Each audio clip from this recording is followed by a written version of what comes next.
లక్షాధికారులుగా చేయడమే కేంద్ర రాష్ట్ర ప్రభుత్వాల లక్ష్యమని మంత్రి కొండపల్లి శ్రీనివాస్ అన్నారు.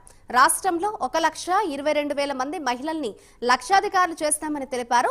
ప్రధాని నరేంద్ర మోదీ నిర్వహించిన లఖ్పతి దీదీ ఆన్లైన్ కాన్ఫరెన్స్ లో విజయనగరం డిఆర్డీఏ కార్యాలయం నుంచి ఆయన పాల్గొన్నారు.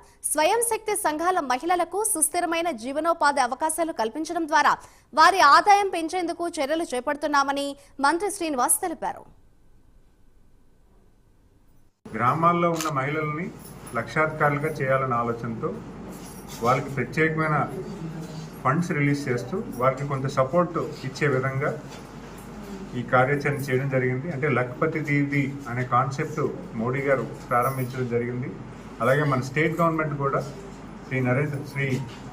మన ముఖ్యమంత్రి వాళ్ళు చంద్రబాబు నాయుడు గారు నాయకత్వంలో మన సెల్ఫ్ డిపార్ట్మెంట్ ఏదైతే ఉందో దాన్ని పూర్తిగా ఇంకా అధ్యయనం చేసి కొన్ని మార్పులు తీసుకొచ్చి లక్షాధికారులు కాదు మిలియనియర్ దీదీ అనే కాన్సెప్ట్ కూడా మనం వెళ్తున్నాం.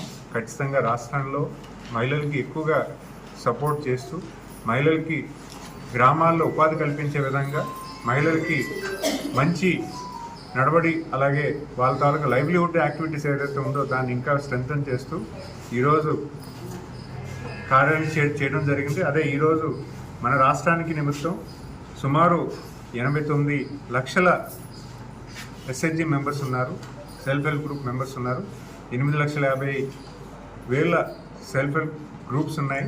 మరి అందులో 1,22,000 మందికి ఈరోజు లక్షాధికారులు చేయాలని టార్గెట్తో ఈరోజు మోడీ గారు